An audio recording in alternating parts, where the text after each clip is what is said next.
Ya, vamos viendo la clase.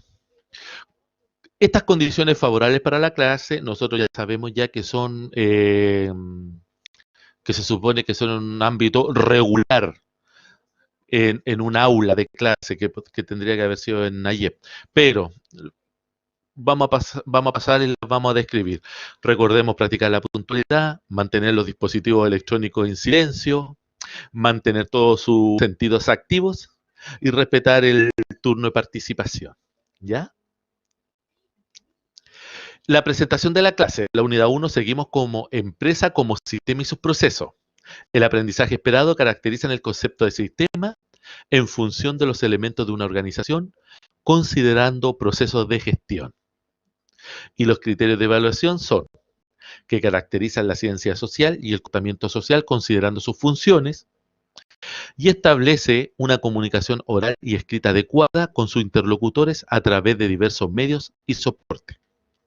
Los contenidos de la clase son concepto de mercado y sus agentes, y la oferta y demanda y el punto de equilibrio. Ya. Acá aparece un momento para recordar. Esta es una actividad que después sí la tienen que realizar para que nosotros la vamos, en las clases que venga el sábado, la vamos retroalimentando. Por ejemplo, acá aparece realizar un mapa mental para la creación de una tienda de vestir pequeña, llámese una boutique, ¿ya? Y mostrar a través del diagrama cada una de las funciones secuenciales. Planificar, organizar, dirigir y controlar. ¿Ya?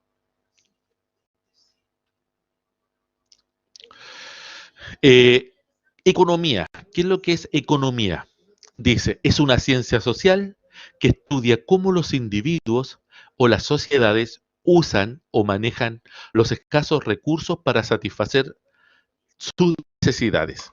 Aquí hay un punto fundamental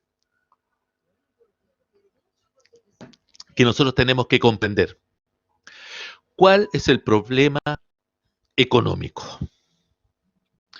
Y el problema económico es fundamental y que pasa en todas las organizaciones, llámense la familia, llámense la empresa que está al otro lado y podríamos decir el Estado. ¿Y cuáles son? ¿Cuál es el problema económico? Que las necesidades son muchas y los recursos son escasos. Ese es el problema económico y fundamental, jóvenes, que tenemos que entender. Las necesidades son muchas y los recursos son escasos. ¿Ya? Luego nos sabemos qué es lo que es una actividad económica. Y dice, es la interacción entre unidades productoras, consumidoras y de intercambio, y en este sentido es posible señalar tres elementos básicos de la actividad económica: los recursos, las necesidades y los bienes. Nosotros sabemos que los recursos con los que cuentan, no sé, podríamos decir las familias, podríamos decir son los recursos financieros, etcétera, ¿ya? Cuando hablamos de las necesidades, ¿qué es lo que es una necesidad? Si nosotros queremos, no sé, interpretar o definir qué es lo que es una necesidad es la sensación o carencia de algo. Como por ejemplo, desde el momento que uno, no sé, está viendo televisión y de repente uno ve un comercial de que están vendiendo helado y el comercial están vendiendo helado, están tomando helado, muestran muchos sabores y uno dice, chuta, me gustaría probar uno de esos helados. Esa sensación, o podríamos decir, esa carencia de querer tener, eso es la necesidad. ¿Ya? Esas son las necesidades. Y nosotros tenemos que recordar, sí, de que las necesidades son relativas. ¿Por qué? Porque los gustos y preferencias que yo tengo o los gustos y preferencias que tiene mi empresa son muy diferentes a los gustos y preferencias que tengan otras empresas o los gustos y preferencias que tenga otro tipo de consumidor. ¿Ya? Por ejemplo, nosotros podríamos decir que las necesidades, a lo mejor que tienen los que viven acá en Antofagasta, son muy diferentes a las necesidades que tienen las personas que viven en Santiago. O son muy diferentes las necesidades que tienen los de Antofagasta con las necesidades que tienen los de Concepción. Es algo relativo. Cuando nosotros también hablamos de los bienes, ¿qué es lo que son los bienes? Podríamos decir que los bienes es lo que sirve para fabricar productos, si es que fuera una empresa manufacturera, son productos para revender, si fuera una empresa comercial, ¿ya? Y también nosotros podríamos decir que lo que son los bienes son lo que una persona posee o una familia posee y que en algún momento puede liquidar para transformarlo en recursos financieros para poder hacer frente a alguna situación, ¿ya? Luego viene una tercera definición que dice, a ver, ¿alguien preguntó algo parece? Ah, ya. Luego dice, si hay alguna consulta o pregunta me dicen, luego viene mercados. ¿Qué es lo que es el mercado? Y dice, tradicionalmente el mercado era entendido como un lugar donde se efectúan los procesos de cambio de bienes y servicios entre demandantes y oferentes, pero con la aparición de la tecnología, los mercados ya no necesitan un espacio físico. Hay mercado mientras existe la intención de comprar y vender. Cuando ahí utiliza esa definición, ciertos términos como demandantes, ¿quiénes son los demandantes? Son las empresas u organizaciones o son las familias que necesitan los productos a lo mejor terminados o los bienes o los servicios que fabrican o entregan las empresas, ¿ya? Y los oferentes, ¿quiénes son los oferentes? Son los que ofrecen, es decir, pueden ser las organizaciones o las empresas que ofrecen tanto bienes como servicios, ¿ya? Y los consumidores finales, que a lo mejor son las familias, que son los que nosotros necesitamos. Y ahí viene algo súper que se empieza como dijéramos, eh, que se empieza como a alargar, porque nosotros podríamos hablar también de intermediarios. ¿Por qué? Porque las empresas no solamente entregan productos terminados o finales para el consumo, como podríamos decir una masandería. Claro, la masandería fabrica el pan y lo vende a los consumidores que somos nosotros. ¿Ya? Ya. Aquí don Lucio dice bien tangible, intangible y activo fijo. Correcto. ¿Por qué? Porque podríamos decir que ahí en la actividad económica, en los recursos. Los recursos que puede tener, por ejemplo, una empresa pueden ser recursos financieros, que es el dinero, recursos que pueden ser materiales, como activos fijos. Nosotros podríamos decir una maquinaria, podríamos decir edificios que tiene una empresa, también son recursos para poder fabricar y entregar productos. Entonces, los vehículos, etcétera. Y ahí viene una innumerable clasificación de los tipos de recursos con los que cuenta la empresa. Recordemos algo, que el mercado antiguamente era el lugar físico, ¿ya? ¿Por qué? Porque el mercado era donde se juntaban las personas que iban a ofrecer sus productos y se acercaban todos los que eran los demandantes. Nosotros podríamos imaginarnos, no sé, nos podríamos imaginarnos eh, un supermercado, podría ser un mercado también podría ser la Feria de las Pulgas, que se encuentra acá en Antofagasta, donde están todos los que ofrecen sus productos y están todos los que van a demandar, que somos nosotros, los consumidores finales, etcétera. Pero hoy en día, a través de la tecnología, nosotros podemos darnos cuenta de que el mercado no es un lugar físico donde nosotros podamos ir, como cuando nosotros colocamos en Facebook Feria Las Pulgas Online. Ah, ya. O de repente nosotros vamos y entramos a yapo.cl. Ah, ya, porque es en base a la tecnología. Es un lugar que no existe, podríamos decir, pero eh, donde pueden ingresar tantos oferentes como demandantes, solamente buscando. ¿Ya? La tecnología ha cambiado mucho. Antiguamente, el mercado, podríamos decir en la Edad Media o en la Edad de la Prehistoria, nosotros podríamos decir, todo ha cambiado. ¿Por qué? Porque los mercados eran los lugares, los pueblos donde iban los demandantes y los oferentes. Pero ¿qué es lo que pasa? Que después, en esos tiempos, ocurría algo que era el trueque. Yo te cambio un producto por otra cosa que yo tengo, a lo mejor gallinas por cordero, pero diferenciar cuántas gallinas costaba un cordero, cuántas gallinas costaba una vaca, o cuántos corderos costaba una vaca, etcétera, era muy difícil de ponerle un precio, un valor, porque la persona que lo tiene siempre tiende a darle un valor mayor que es el que tiene, como lo podemos ver hoy en día. Si yo, por ejemplo, tengo un celular, no sé, un celular J4 Samsung, y yo digo, no sé, pues este celular para mí yo lo voy a revender porque ya me voy a comprar otro más moderno. No, pero yo lo voy a vender en 120.000 pesos porque a mí me costó 160 y aunque lo haya tenido un año. Y viene otra persona me dice, pero ya lo has tenido más de un año, ese celular puede estar en el precio mercado, puede estar solamente en 60.000 pesos. El realizar el trueque es lo difícil. ¿Y qué pasó con la aparición de la moneda y del dinero? Esto regularizó eso, regularizó mucho. ¿Por qué? Porque sí le pudo colocar precio y valor a las cosas. La permuta. La permuta es el término, podríamos decir, es el término técnico que se le da al trueque. Ese es el término técnico con el cual se le nombra.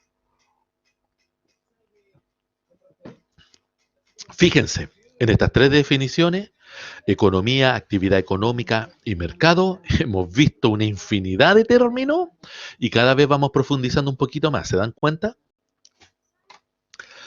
Ahora dice, momento para conocer, dice, los bienes, todo aquello que sirve para satisfacer las necesidades. Se clasifican en, acá tenemos dos tipos de clasificación, bienes libres, que dice, nadie está dispuesto a pagar por ellos. Por ejemplo, el aire, claro, porque son bienes que están a la libre disposición de uno, como puede decir el sol. Uno no va a pagar por el sol. Claro que si analizamos hoy en día situaciones en otros países como España, por ejemplo, que aplicó un impuesto a las personas que utilizan esas celdas fotovoltaicas para transformarla en energía, a ellos le están aplicando un impuesto. Nosotros podríamos decir, el aire también es un bien libre. ¿Por qué? Porque yo puedo consumir todo el aire que yo requiera. Claro, aunque esté contaminado acá en Antofagasta da lo mismo, pero bueno, el aire es gratuito. Y los bienes económicos son relativamente escasos y por tanto tienen un costo elevado.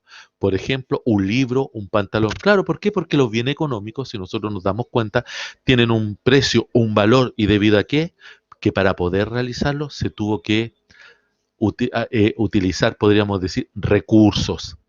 Es decir, tienen un costo y un gasto para poder fabricarlo. Es decir, hubo un esfuerzo, alguien invirtió en ellos recursos, recursos monetarios, recursos humanos, etcétera. ¿Ya?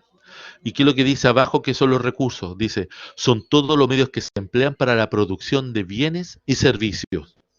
Claro, porque uno podría decir, pero ¿qué es lo que es un servicio? Es algo intangible, te da una sensación.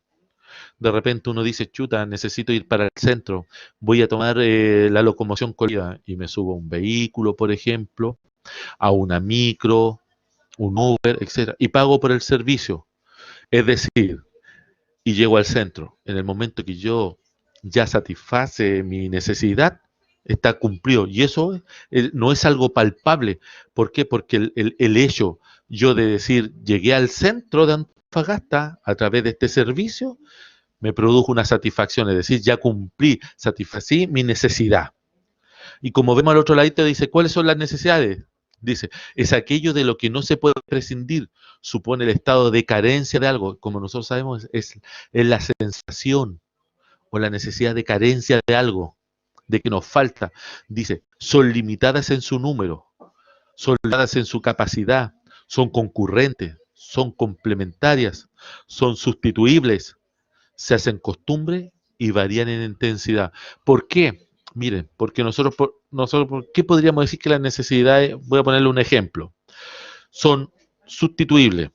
Aquí es cuando uno habla de bienes sustitutos. Cuando uno habla de bienes sustitutos es cuando, por ejemplo, uno dice, pucha, yo quiero tomar café, pero a lo mejor yo puedo sustituirlo por otro bien. Ah, voy a tomar té. En vez de tomar café, voy a tomar té. O a lo mejor voy a tomar colacao. Ah, ya. ¿Por qué? Porque lo estoy sustituyendo. Pero hay otros que son complementarios, como por ejemplo, si yo voy a tomar café o quiero tomar colacao, o quiero tomar leche, o quiero tomar té, yo lo necesito complementar con algo, a lo mejor con el azúcar. Es decir, yo no puedo tomar café sin azúcar. Bueno, para mí. Entonces yo digo, chuta, para poder tomar café yo necesito otro que lo complemente. Algunos podrán decir, es que yo el café sin las medias lunas yo no puedo tomar café. Ya, para él, entonces, las medias lunas son un bien complementario para el café. Pero cuando son sustituibles, es que lo sustituye. Es decir, yo lo puedo cambiar por eso. Es como muchas veces cuando alguien dice, chuta, yo no puedo tomar café porque me hace mal. Sustitúyelo por otro tipo de bien. Ya, voy a tomar dolca. ¿Y la dolca qué es lo que es? Son tipos de granos cereales que son tostados y molidos, como por ejemplo los garbanzos, la lenteja, y con eso hacen el dolca. Y la gente dice, chuta, tiene casi el mismo sabor que el café, es parecido, es decir, yo lo sustituyé por eso. ¿Ya? ¿Hay alguna pregunta, alguna consulta referente hasta aquí? ¿Cómo vamos? ¿Vamos bien? ¿Vamos bien? Ya, ya, eso significa que vamos ok. Entonces, vamos a continuar, ¿eh? Vamos a continuar.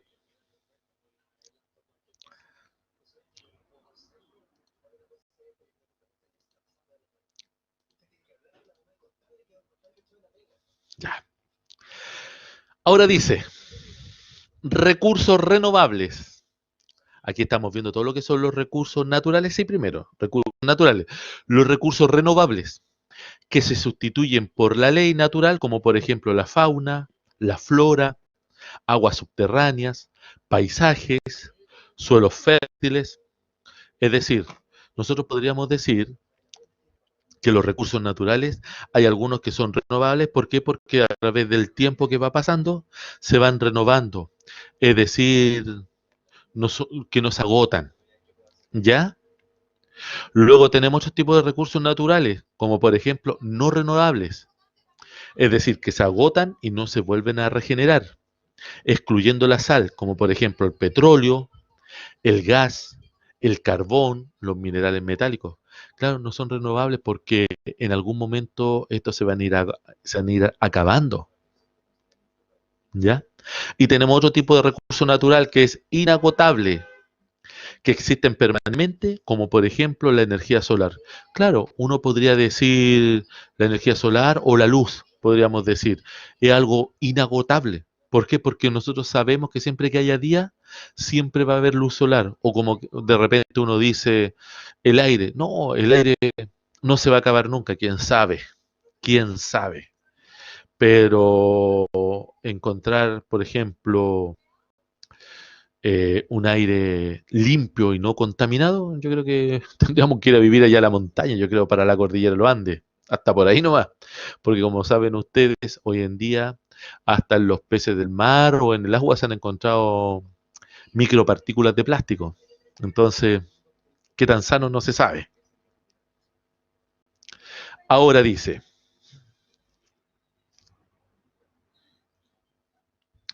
actividad económica.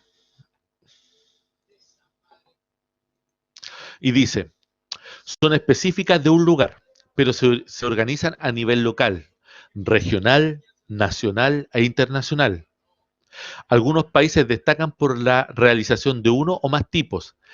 En este sentido, como actividad se lleva a cabo en un espacio geográfico y social determinado y a menudo tienen efectos sobre el entorno natural. La evolución de las actividades, así como la población, tienden a concentrarse en ciertas regiones del mundo, lo que hace transformar el espacio. Por ejemplo, en la ciudad de Calama, Chile, se concentra una actividad importante de corporación enfocada a la minería. Claro, nosotros podríamos decir, todos los países, no sé, la mayoría de los países sudamericanos y centroamericanos tienen una buena riqueza en lo que es referente a recursos naturales. Pero ¿quiénes son los que demandan nuestros recursos? Los países europeos, y podríamos decir también como China, que es uno de los principales compradores de nuestros metales. Entonces nosotros podríamos decir, claro, porque a nivel local y regional, la ciudad de Antofagasta, podríamos decir, lidera lo que es la extracción de cobre. Lo que para otros lugares locales, como podríamos decir Concepción, Chiloé, etcétera, no hay ese tipo de minerales. A lo mejor podrán haber hierro, a lo mejor podremos encontrar carbón, pero en la cantidad que es para, podríamos decir, enfocarlo, no tanto. ¿Ya? Acá nosotros tenemos, podríamos decir, los tres sectores que existen.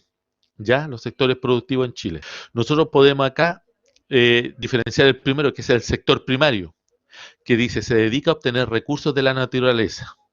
Tenemos en el sector primario la agricultura, la ganadería y la pesca. Es decir, netamente de lo que tiene que ver con nuestro campo. Luego nosotros tenemos el sector secundario.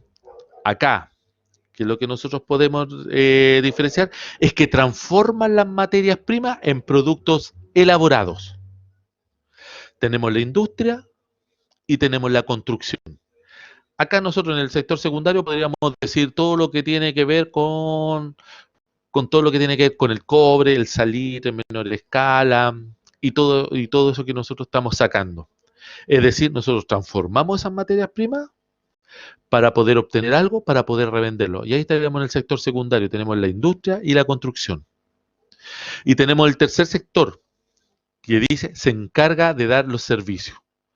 Tenemos el comercio, el transporte y el turismo. Y ya tenemos los sectores productivos en Chile. Sector primario, sector secundario y sector terciario. ¿Ya? ¿Hay alguna consulta, alguna duda hasta el momento?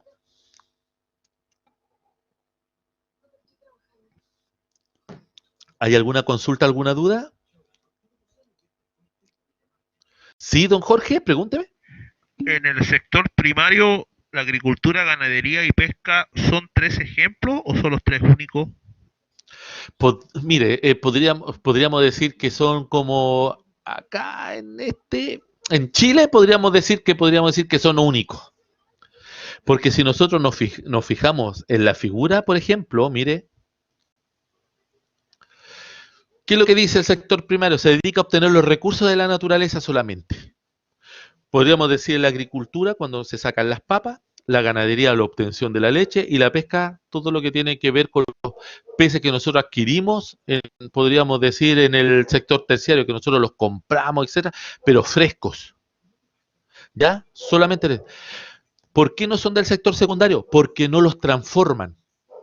Es decir, si nosotros vamos acá, podríamos decir acá donde está aquí en la entrada de Antofagasta por la Cachimba del Agua hacia arriba, nosotros podríamos ver que tenemos agricultura, pero son personas que se están dedicando a lo que es la hidroponía, es decir, al cultivo fuera de la tierra, es decir, a través de un sustrato y de esos líquidos que utilizan ellos sacan podríamos decir las lechugas, los repollos, etcétera, pero lo entregan así como consumo final. No lo procesan como cuando de repente uno va al líder y hoy en día uno encuentra bolsas de 1 kilo, de medio kilo, en que ya viene procesado la lechuga, donde viene trozada y cortada.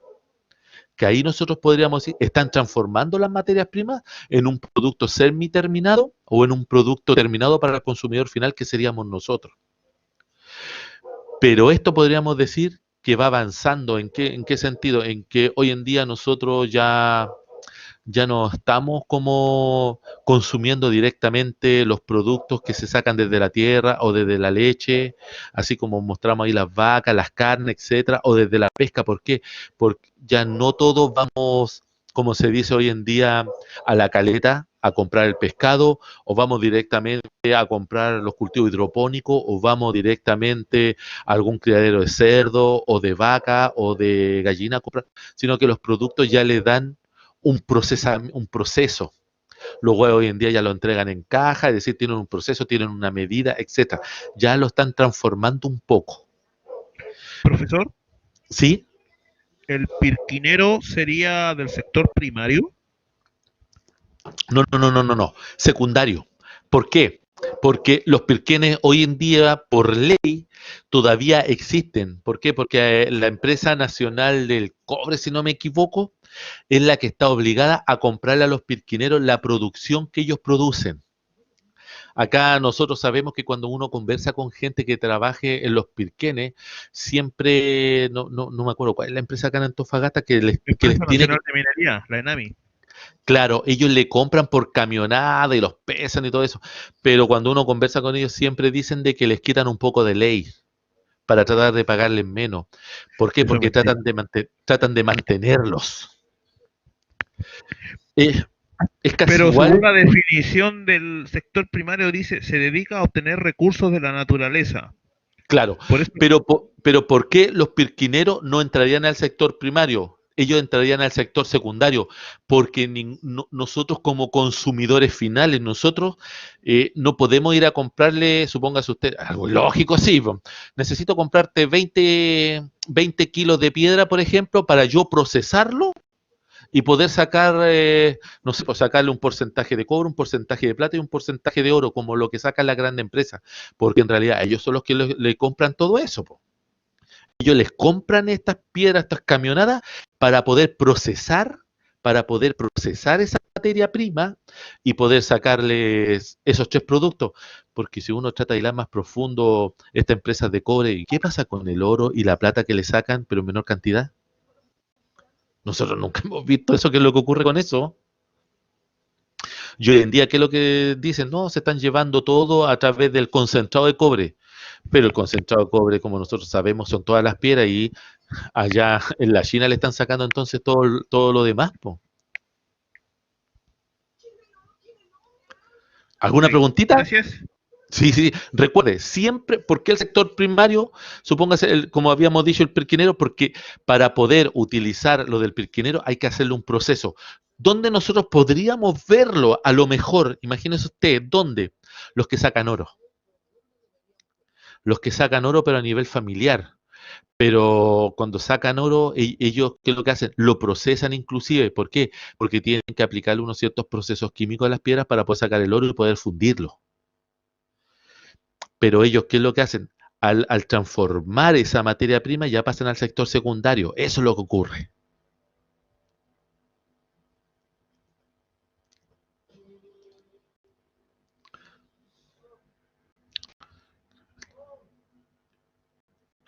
Claro, es decir, claro, don Lucio dice, si bien se obtiene de manera, se entrega, es decir, procesado, no, porque ellos entregan las piedras en bruto. Ellos no tienen la chancadora, no tienen para hacerle ese proceso que se le hace, no sé cómo se llamará el proceso, pero tiene un nombre, para poder sacar el metal y después sacar esas famosas planchas o que les llaman electrodos, parece que se llaman. Ah, claro, pero no un cliente final, correcto. Claro, consideremos que siempre el consumidor final somos nosotros. Los cátodos, eso, los cátodos, muy bien, los cátodos son, pero hoy en día se está utilizando poco los cátodos como estamos viendo y se están tratando de llevar todo lo que es el concentrado de cobre, porque como no está procesado mucho, ¿qué podríamos decir nosotros? Se paga menos. Es decir, esto es no vamos a decir un aprovechamiento de la empresa que nos cobran, ¿ah? Pero bueno, es lo que hay, ¿no? Ya. ¿Seguimos otro poquito? ¿Seguimos, jóvenes? Ya. Seguimos. Fases de la actividad económica. Fíjense bien. Existe una producción y en la producción salen bienes y salen servicios. Y para obtener la producción utilizamos recursos naturales y los recursos humanos, los trabajadores, el capital y la tecnología. Pero nosotros, como nosotros hemos explicado en una clase anterior, entre los recursos que se utilizan, los recursos que podríamos decir tecnología, capital, trabajadores, aquí estamos profundizando un poquito más, hilando más más hacia el antiguo. Pero nosotros sabemos que si no hay recursos humanos, no sacamos nada con tener edificios, no sacamos nada con tener vehículos, con tener maquinarias, con tener tecnología, si nadie la va a poder aplicar. Van a haber personas que puedan mover los vehículos, personas que puedan mover las máquinas y personas que hagan todo esto para poder obtener una producción.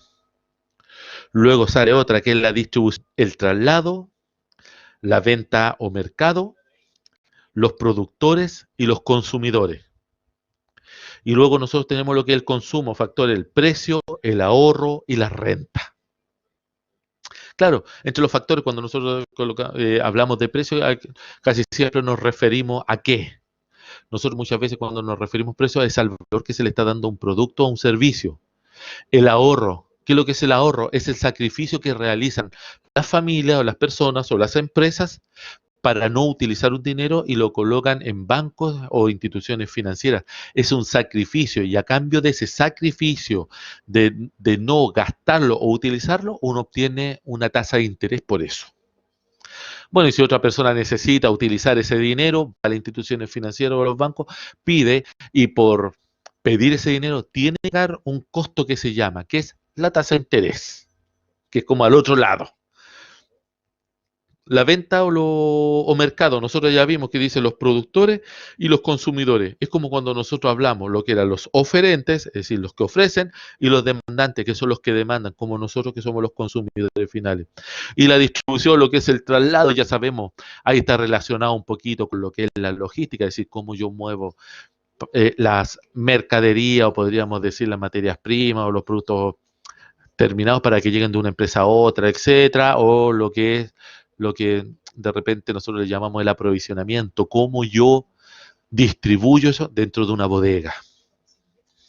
Ya sabemos lo que es la producción, los bienes y los servicios, ¿ya? Siempre los bienes es algo palpable y los servicios son solamente como para satisfacer una necesidad, pero es intangible. Tenemos los recursos naturales que ya vimos una descripción y una caracterización de ellos. Ya sabemos cuáles son los trabajadores, el capital y la tecnología, y el capital es lo que aportan los dueños ya para poder comprar maquinaria, servicios, etcétera, y contratar gente para poder echar a andar una empresa o una organización. Momentos para conocer. Luego dice, ejemplo de la fase de la actividad económica. Por ejemplo, se le corta la señal. No han habido problema en alguno, han habido problema en alguno. Pero recuerden que esta clase se está quedando grabada. Yo mañana, en la mañana la saco, le saco todo, la recorto, le elimino lo que no sirve y la subimos para que ustedes tengan solamente lo que es la clase netamente, ¿ya? También soy de Carla, usted también. Chuta. Luego dice, vamos a continuar, ejemplo de la fase de la actividad económica.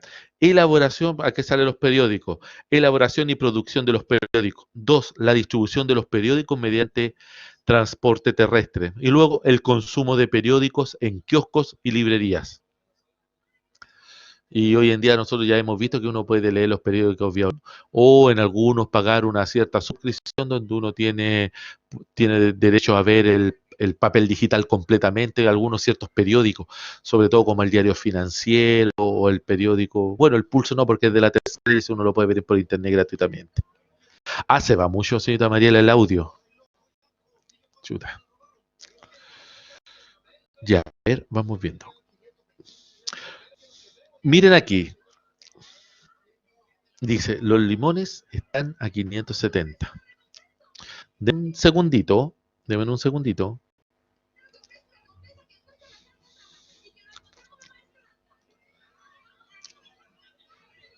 Eso, como dice don Rafael, que reinicien y vuelvan a entrar por X motivo.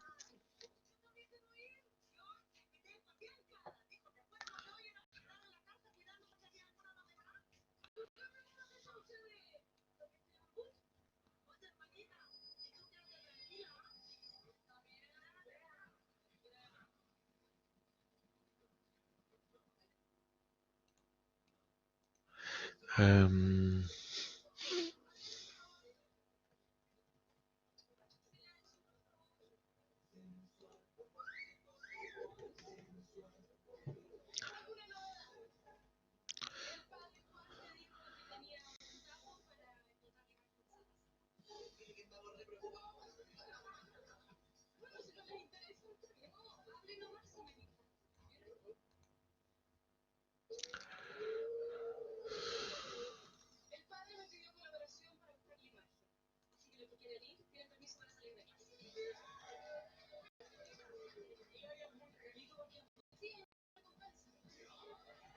Denme un segundito, jóvenes, para ver si podemos ver ese video.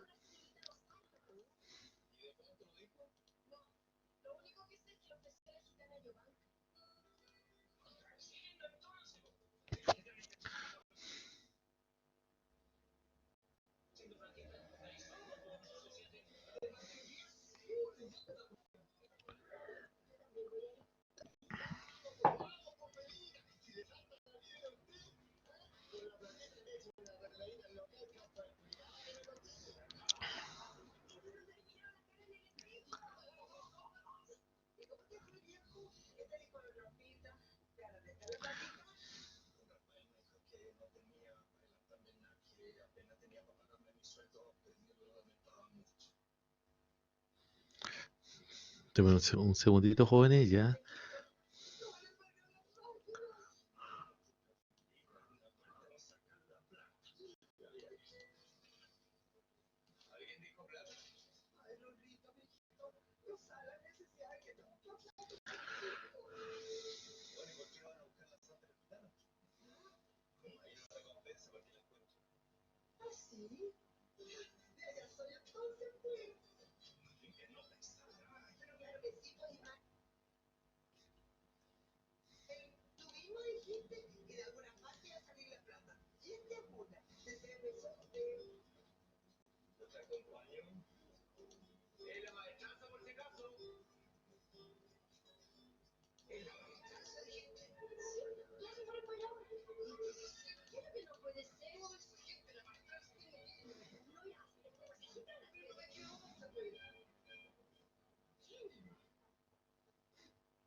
Ya, jóvenes, no se pudo. Así que vamos a colocar el video de ahí. Ya. Sigamos entonces. Continuamos.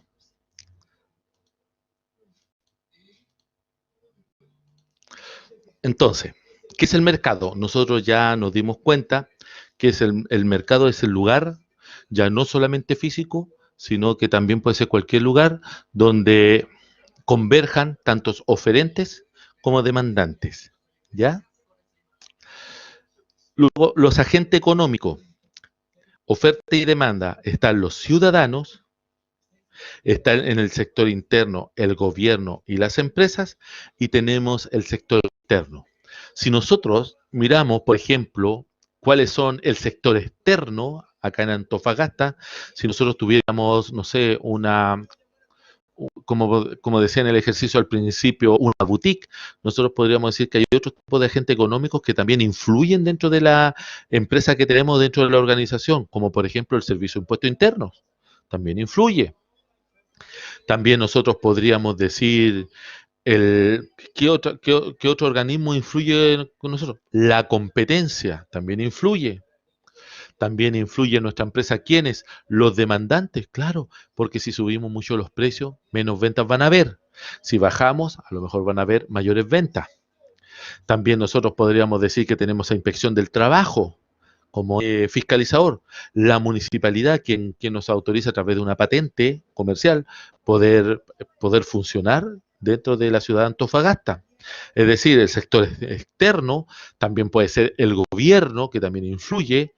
Podríamos decir otro factor externo más amplio, como podríamos decir que si a lo mejor hay una recesión en Europa o hay recesión en Estados Unidos, nosotros se nos puede ver afectado si nuestros productos vienen desde el extranjero. Es decir, nosotros podríamos darnos cuenta que todo influye dentro de una organización. Ya lo hemos visto a través de la pandemia, cómo ha influido. Acá nosotros tenemos los agentes económicos y que cumplen diferentes funciones. Por ejemplo, nosotros acá podemos ver que dice las familias. Y dice que las funciones requieren de dinero, sueldo, montepío, rentas, etcétera, para elaborar su presupuesto, decidiendo cuánto gastar o ahorrar de acuerdo a sus necesidades.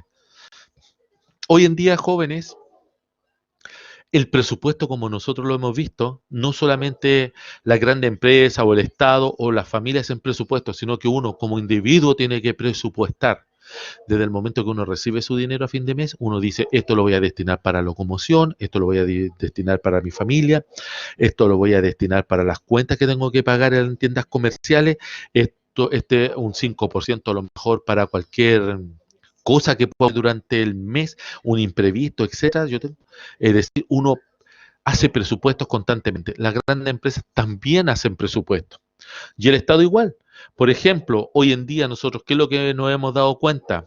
Que el Estado, ¿cuál es la billetera del Estado? La billetera del Estado es el Ministerio de Hacienda. El ministro de Hacienda es quien maneja las cuentas. Y si ustedes se meten a la página del gobierno de Chile y se meten a Hacienda, se van a poder dar cuenta que los presupuestos están hechos hasta el 2023 aproximadamente.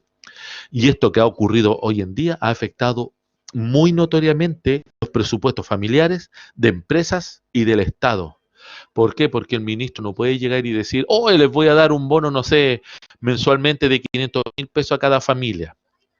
Llámese clase baja, clase media y alta. ¿Por qué? Porque como nosotros hemos visto, el problema económico, ¿cuál es? Las necesidades son muchas y los recursos son escasos. Y lo que le pasa al Estado, lo que le pasa a la empresa y lo que le pasa a la familia, es lo que le pasa a la unidad básica de la economía, que son las familias. Cuando llega la liquidación de sueldo, uno tiene que decir, chuta, si yo dejo de pagar a lo mejor alguna cuenta para distribuir ese dinero y colocarlo en otro lado que me sirve, lo más probable es que de acá me van a cortar la ala porque me van a mandar a DICOM, voy a atrasarme las cuentas, etc. Eso mismo le pasa a las empresas y al Estado. Uno tiene que hacer un presupuesto. ¿Cuál es el gran error que se comete acá en Chile, sobre todo en las pymes? Que cuando recién están comenzando o de repente alguien jubila y recibe, no sé, por unos 25 millones, lo primero que uno dice, voy a comprar un colectivo para salir a trabajar o voy a parar un negocito y voy a rentar un local, voy a hacer esto. Pero si uno no hace un plan de negocio y no hace un presupuesto, el dinero se va a las pailas. ¿Por qué? Porque muchas veces las personas se dan cuenta que no conocían el negocio, que no presupuestaron los costos que había que tener y los gastos que había para implementar el negocio. Muchas veces la empresa dice, voy a parar, no sé, una, voy a parar, no sé, una boutique y compran lleno de mercadería y de repente dice, chuta, y nos dejamos dinero para hacer los despachos. Oh, es que no lo teníamos considerado. Graso error. O de repente uno le pregunta a un emprendedor, oye, ¿tu negocio cómo te va? Súper bien, oye, este, este mes vendí 700.000 pesos. Ah, ya, ¿y tu negocio, tu sueldo, y cuál es tu sueldo? No, pues si mi negocio vendió 700.000 pesos, pues si pero uno como dueño del negocio y si está trabajando como emprendedor, uno tiene que colocarse un sueldo. Ah, ya, yo me voy a dejar 600.000 pesos de sueldo. Chuta, y tu negocio de 700. Es decir, que solamente hay utilidad de 100.000 pesos mensuales. Esas son cosas que uno no considera. ¿Y cuando uno los considera? Cuando empieza a conocer, cuando uno empieza a capacitarse, cuando uno empieza a estudiar, cuando empieza a comprender. ¿Por qué es tan importante de que conocer herramientas tan fundamentales como un presupuesto? Tan básico y fundamental como un presupuesto. Luego tenemos otro agente económico, la empresa, la cual produce los bienes y servicios que necesita la familia. Y el Estado interviene favoreciendo el bienestar general, que se supone que es quien tiene que regular el mercado entre oferentes y demandantes. Hoy en día, por ejemplo, está regulando el mercado en relación a lo que es, podríamos decir nosotros, lo que es la fuerza laboral. También podríamos decir que solamente se puede cobrar máximo tanto por FONASA por un examen de COVID-19, por ejemplo. Es decir, el Estado cumple una función primordial, que es colocar las reglas, colocar los techos y los mínimos. ¿Ya?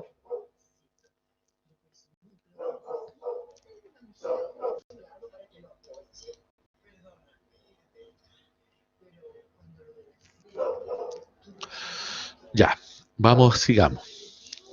Luego dice, momento para conocer, dice, la oferta, fíjense bien, la curva de la oferta representa la relación entre la cantidad ofrecida de un bien o servicio y el precio de mercado, suponiendo que el resto de las variables se mantienen constantes.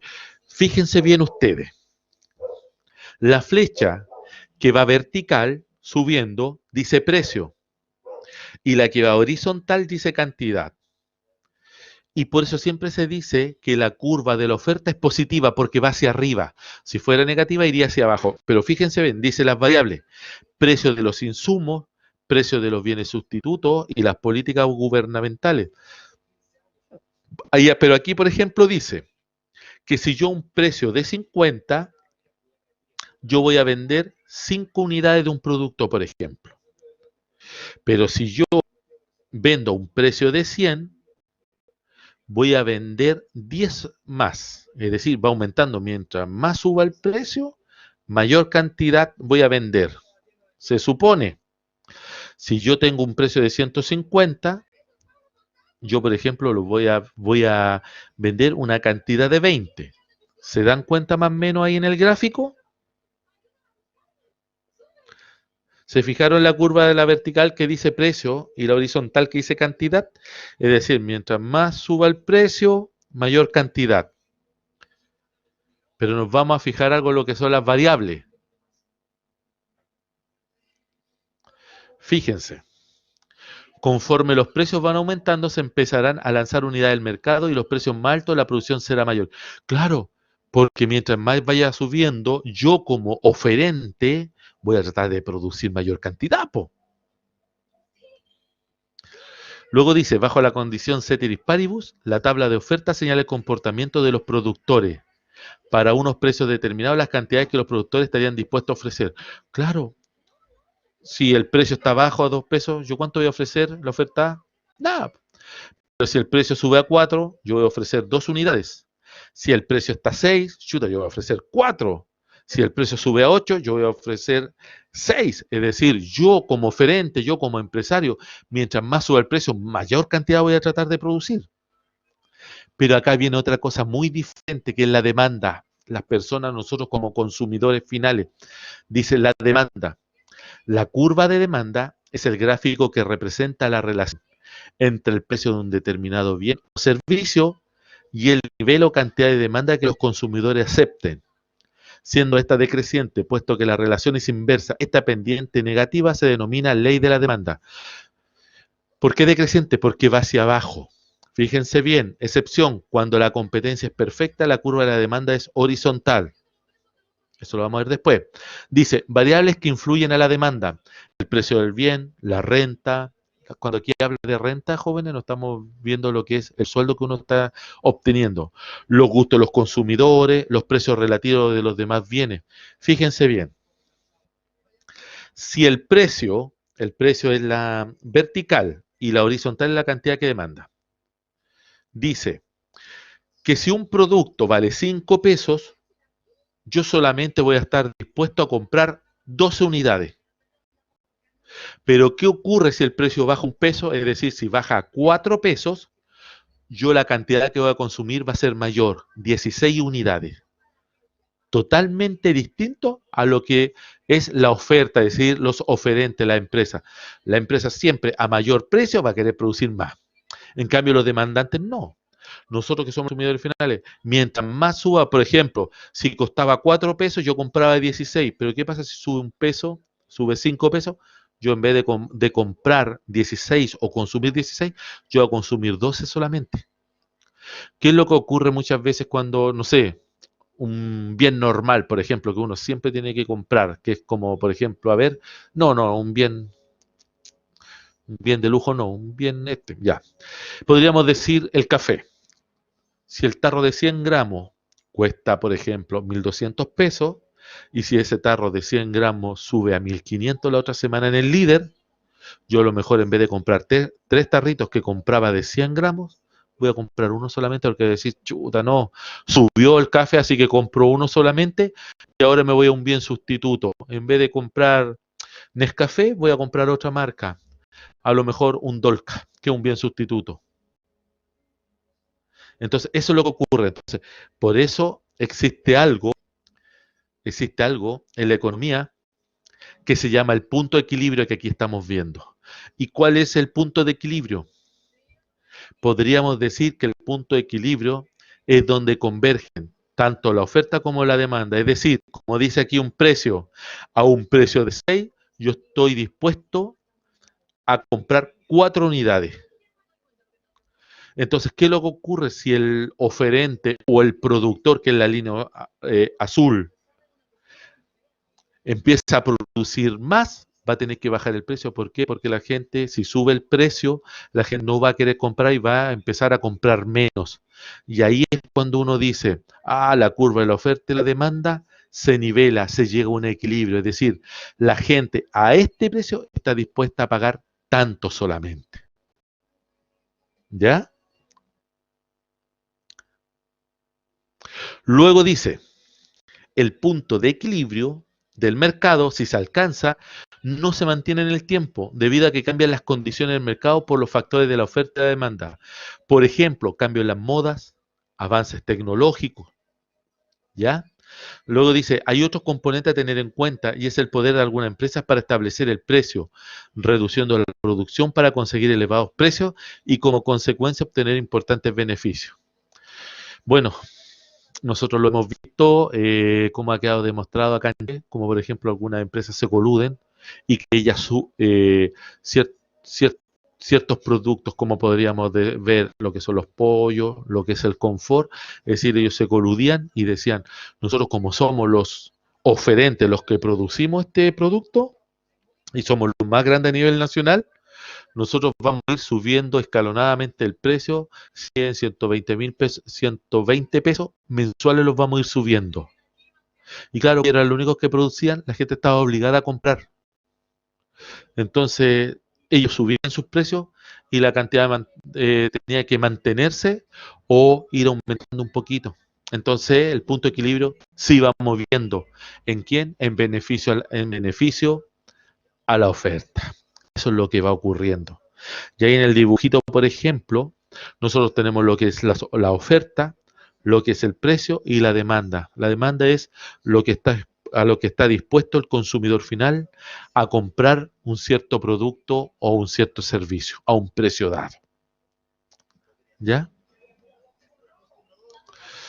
Luego dice acá, momento para aplicar, actividad.